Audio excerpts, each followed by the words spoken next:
안녕하세요. 여러분의 건강하고 아름다운 치아를 책임지는 강남 이플란트 TV의 이미숙 원장입니다. 많은 분들이 치과 치료에 대한 걱정 때문에 문제가 생겨도 참기 힘들 때까지 치료를 미루는 경우가 많습니다. 그러나 치아에 문제가 생긴 초기에 치과에 내원하셔야 치아를 뽑지 않고 더 오래 사용할 수 있는 보존적인 치아를 살리는 치료를 할 수 있습니다.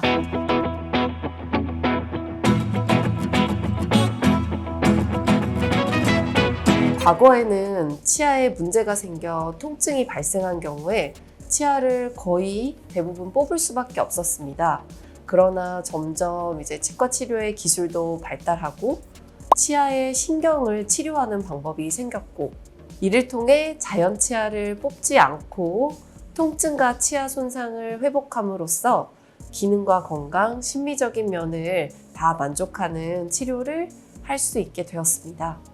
우리 입안에 들어있는 치아의 구조는 범랑질, 저희가 영어로는 에나멜이라고 하는 구조가 제일 바깥에 싸고 있고, 그 안에 상아질 또는 덴틴이라고 하는 구조가 안쪽에 들어있고, 그 가운데에 신경으로 구성이 되어 있습니다. 충치의 진행 범위에 따라서 범랑질까지 진행이 되었는지 아니면 상아질까지 진행이 되었는지, 신경 있는 부분까지 감염이 됐는지에 따라서 치료 방법을 결정하게 됩니다. 범랑질이나 상아질이라고 하는 치아의 단단한 부분에 충치가 생기면 우리는 이거를 레진 또는 GI라고 하는 간단하게 떼우는 치료, 또는 인레이라고 해서 이것도 역시 간단하게 떼우는 건데 본을 떠서 기공실에서 만들어 오는 그런 떼우는 재료입니다. 인레이 등을 이용해서 치료를 받을 수 있습니다. 그러나 만약에 충치가 더 깊숙이 신경이 있는 곳까지 진행이 되거나 만약에 심한 통증이 생긴다면 신경치료를 같이 진행해야 하는 경우가 많습니다. 또 충치가 아니더라도 치아가 파절되거나 뿌리 끝에 염증이 생긴 경우에도 신경치료를 진행하기 때문에 정확한 진단을 위해서는 치과에 내원하여 검진을 받아보시고 상태를 체크해 보시는 것이 좋겠습니다.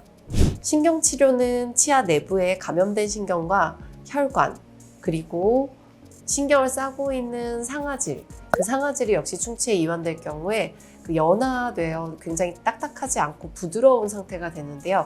연화 상아질과 세균 등을 모두 제거하고, 그 다음에 내부 구조를 화학적으로 세척할 수 있게, 화학적 세척이라는 것은 저희가 소독하는 약재가 들어갈 수 있도록 신경관을 물리적으로 모양을 성형을 해주고, 그 다음에 약재를 통해서 소독과 세척을 한 뒤에 비어있는 공간에 치과 재료로 채워넣는 치료 방법입니다. 한마디로 신경치료는 사실은 신경을 어떤 약이나 어떤 치유에 의해서 다시 원래의 상태로 회복하는 건 아니고요. 치아가 통증을 느끼는 원인을 없애고 치아의 신경을 제거해서 치아의 기능, 씹고 먹을 수 있는 기능을 유지시키는 치료라고 할 수 있습니다. 일반적으로 신경치료는 어금니의 경우에 3에서 5회 정도의 과정을 진행해서 마무리를 하게 됩니다. 처음에 오시면 제일 먼저 신경을 뿌리 끝까지 제거하는 과정을 거치게 되고, 그 다음에 두 번째 오셨을 때 일반적으로 아까 말씀드린 소독약이 들어갈 수 있도록 신경관을 성형하는 과정, 그 다음에 상태에 따라서 다음번에 내원하셨을 때 소독을 한두 번 더 거치거나 아니면 바로 신경치료를 마무리해서 치과 재료를 채워넣는 과정을 거치기도 합니다. 여러 번 내원하셔야지 되고, 신경치료는 아무래도 통증을 유발하는 경우가 많기 때문에 환자분의 협조가 매우 중요합니다.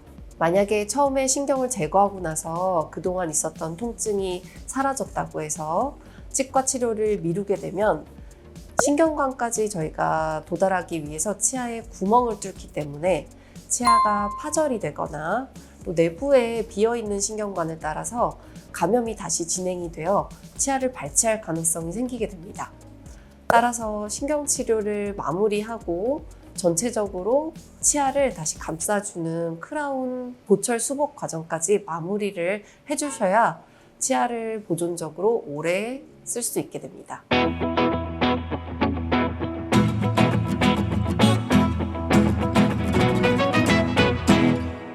여기까지가 신경치료에 대한 일부 영상이었습니다. 2부에서는 치료의 실제 사례와 함께 과정을 다시 한번 자세하게 설명해 드리겠습니다. 여러분의 건강한 치아를 책임지는 강남 이플란트 TV의 이무식 원장이었습니다.